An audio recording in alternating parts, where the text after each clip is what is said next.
रहीमन इस संसार में भांति भांति के लोग। तो भांति भांति के लोग से तुम समझ गए मैं किस बारे में बात कर रहा हूँ। कोई सेंस है इस बात की? कोई इंडिया में बहुत तरह के लोग रहते हैं। कुछ लोगों को हैचबैक पसंद आती है, कुछ लोगों को सेडान पसंद आती है, कुछ लोगों को एसयूवी पसंद आती है। बर्थडे लोग, बर्थडे ख्वाहिश है। तो इंडिया में बहुत से लोग जोश जोश में एसयूवी खरीद तो लेते हैं, मगर उसके बाद मेंटेनेंस में उनकी हो जाती है। ऐसे ही बहुत से लोगों को पता होगा मुंबई का निकल के बारे में, उसने भी जोश में BMW भी ले ली, ऑडी भी ले ली, मगर उसकी मेंटेनेंस कॉस्ट कभी किसी को बताता। मेंटेनेंस कॉस्ट पे उसकी लगी पड़ी है, गजब बेइज्जती है। तो खैर इस चीज़ आगे बढ़ते हैं। तो अगर आप लोग भी एसयूवी खरीदने सोच रहे हो इंडिया में, तो सबसे पहले जिस एसयूवी को आप खरीदना चाहते हो उसकी मेंटेनेंस कॉस्ट के बारे में पता कर लो, वरना भैया बाद में तुम खुशी खुशी में ले तो लोगे, मगर बाद में वो तुम्हारी लेगी। तो इस वीडियो में मैं मेनली 3 पॉपुलर एसयूवी के मेंटेनेंस कॉस्ट के बारे में बात करूँगा कि कौन सी महंगी पड़ती है, कौन सी सस्ती पड़ती है। और अगर तुम लेना चाहते हो, मतलब आप लेना चाहते हैं, तो इनमें से कोई भी सिलेक्ट कर सकते हो जो सस्ती हो मेंटेनेंस कॉस्ट के हिसाब से। तो इस वीडियो को पूरी एंड तक देखना, कहीं तुम स्किप कर जाओ जल्दबाजी में कि हाँ जल्दी अगला बताओ। कोई कौन सी एसयूवी की मेंटेनेंस कॉस्ट कितनी है और कौन सी ज़्यादा है। तो मैं इसलिए पहले नंबर पे किया कि सेल्टोस।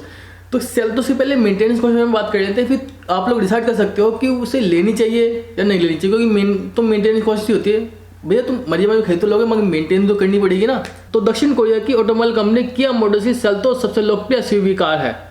कंपनी ने इस कार को इंडिया में 3 वेरिएंट में बाजार में निकाला है, जिसमें से 2 वेरिएंट पेट्रोल और 1 वेरिएंट डीजल का है। इस कार की तीनों वेरिएंट की सर्विस आपको प्रति 10,000 किलोमीटर पर करानी होती है। तो जब किया सेल्टोस का जो फ्यूल फिल्टर जब चेंज होता है, तो वो हुंडई क्रेटा और महिंद्रा स्कॉर्पियो से महंगा पड़ता है तुम्हें as compare to both cars. वहीं इसका इंजन ऑयल महिंद्रा स्कॉर्पियो और हुंडई क्रेटा से सस्ता पड़ता है।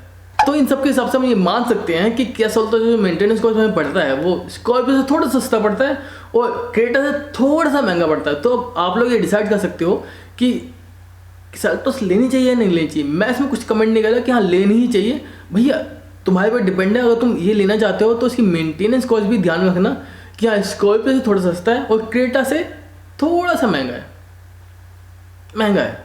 तो चलो अगली बात कर लेते हैं हुंडई क्रेटा की मेंटेनेंस कॉस्ट की, क्योंकि पहले तो मैंने उसकी कंपेयर कर दिया ना सेल्टोस से कि हाँ सेल्टोस का क्रेटा से थोड़ा महंगा पड़ता है। तो क्रेटा की मेंटेनेंस कॉस्ट की बात करते हैं इसकी कितनी पड़ती है। हुंडई साउथ कोरिया की कंपनी है। भारत में इसकी हैचबैक और एसयूवी कार काफ़ी लोकप्रिय है।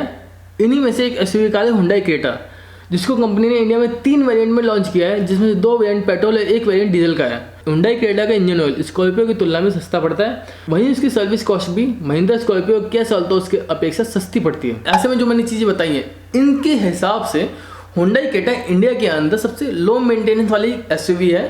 अगर तुम लेना चाहते हो तो गो फॉर इट, बिंदास जाओ, क्योंकि लो मेंटेनेंस है बिना क्योंकि ये मेरे भैया के पास भी है, मस्त चलती है, मजा नहीं लाइक। तो चलो अगली बात महिंद्रा स्कॉर्पियो की कर लेते हैं कि इसकी मेंटेनेंस कॉस्ट कितनी पड़ती है। क्योंकि क्या सेल्टोस हो गई, हुंडई क्रेटा होगी, अब स्कॉर्पियो कर लेते हैं क्योंकि इन तीनों को ही कंपेयर कर रहे हैं बेसिकली हम लोग। जो मैंने स्टार्टिंग में शायद बोला था नहीं बोला था, मगर अब बता रहा हूँ मैं। महिंद्रा स्कॉर्पियो जो किया सेल्टोस और हुंडई क्रेटा, इन दोनों से इसकी मेंटेनेंस कॉस्ट काफ़ी हाई पड़ती है। महिंद्रा स्कॉर्पियो का इंजन ऑयल हर 10,000 किलोमीटर बदलना पड़ता है, जो कि 2100 अप्रॉक्स पड़ता है। वहीं महिंद्रा स्कॉर्पियो की सर्विस थोड़ी सस्ती पड़ती है, क्योंकि इसकी हर सर्विस 30,000 किलोमीटर पर होती है, बाकियों की 10,000 किलोमीटर पर होती है। मतलब जब उनकी 3 सर्विस हो जाएंगी तब इस जाके इसकी पहली सर्विस होगी। तो अब तुम इन तीनों कारों में से देख सकते हो कि तुम्हें कौन सी कार लेनी चाहिए और नहीं लेनी चाहिए। अगर इसके अलावा भी तुम लेना चाहते हो तो ले सकते हो, मगर ये वीडियो में मैंने इनकी मेंटेनेंस कॉस्ट से कंपैरिजन किया है कि कौन सी तुम्हें महंगी पड़ती है मेंटेन करने मामले में और कौन सी सस्ती पड़ती है।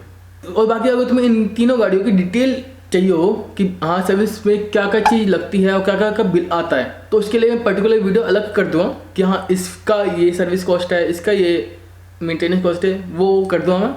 बाकी इस वीडियो के लिए नहीं, अगर ये वीडियो अच्छी लगी, इन्फॉर्मेटिव लगी, तो मेरे चैनल सब्सक्राइब कर लें। कर लो यार, कर बहुत टाइम हो गया। तो मिलता है अगली video, bye bye, take care.